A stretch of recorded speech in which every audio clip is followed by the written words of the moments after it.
Hello! Today we'll be talking about William Shakespeare's A Midsummer Night's Dream. We chose option 2, so we'll specifically be analyzing Act 1, Scene 1, and its importance to the play as a whole. So let's get straight into it.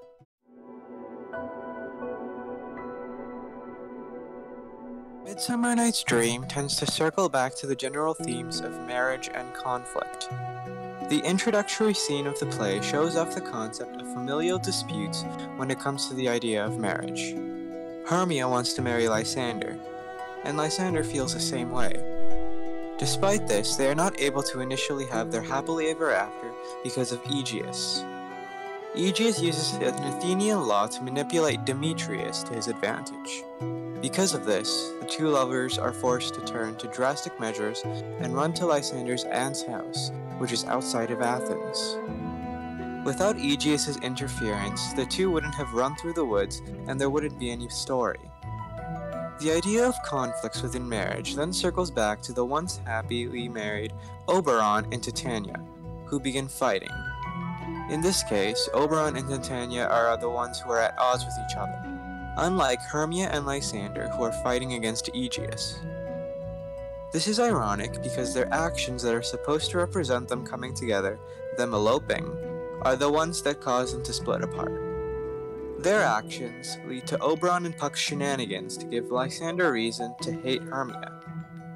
When Oberon sees a young couple fighting, Helena and Demetrius, he is reminded of his own relationship with Titania. He then pities her and decides to concoct his own scheme that eventually allows for Lysander and Hermia to come together in the manner that they had initially wished for, to be able to marry in Athens.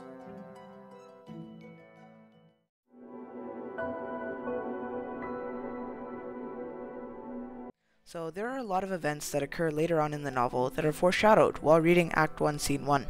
But most of these you can't notice until you've reread the specific passages, which is exactly what we'll do right now. The first interesting thing that I noticed during the play that takes place is that it takes place over the span of 4 days, which in numerology refers to stability, reliability, and sturdiness, which refer to characteristics of different characters in the play and characteristics of lovers overall, because true love persists no matter what the situation is. So, another instance of repeating motifs is when Hermia talks about how she swears on Cupid's bow and arrow that she will meet Lysander in the woods. This is ironic because Cupid's arrow is the thing that caused all of the hijinks in the play. So, lastly, the quote, "This man hath bewitched the bosom of my child," said by Aegeus, can be interpreted as foreshadowing to how Oberon bewitches the hearts of multiple characters in the play, including his own wife, Lysander, and Demetrius.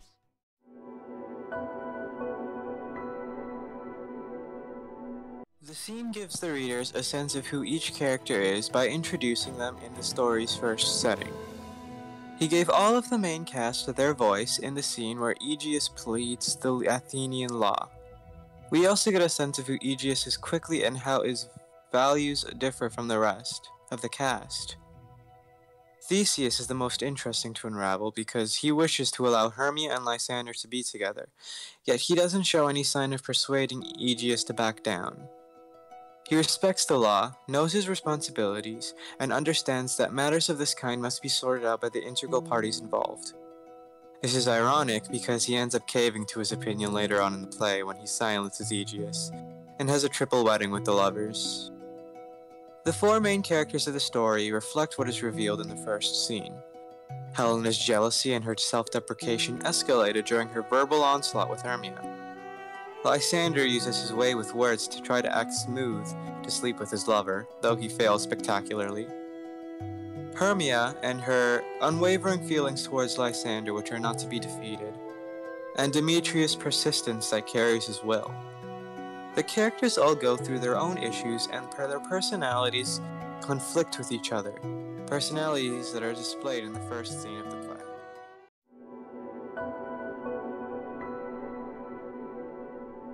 So the environment, or the setting, is set from the moment that the play begins, with the set and the characters immediately putting our mind into ancient Greece, because Theseus is a popular hero, and later on Athens is mentioned quite a lot, but it's never forcefully told to us that the play takes place in Athens.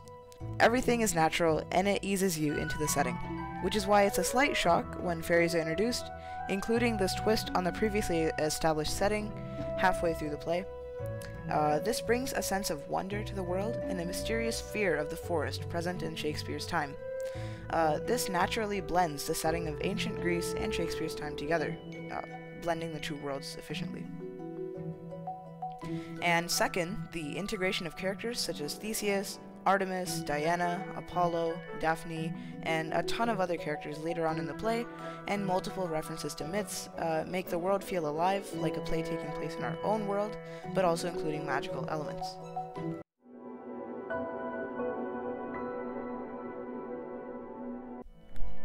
In conclusion, after analyzing common themes, foreshadowing, character introductions, and setting, we've determined that Act 1, Scene 1 is not only the most interesting and important scene in the play, but also the one that gives the reader a holistic view of the story before it begins.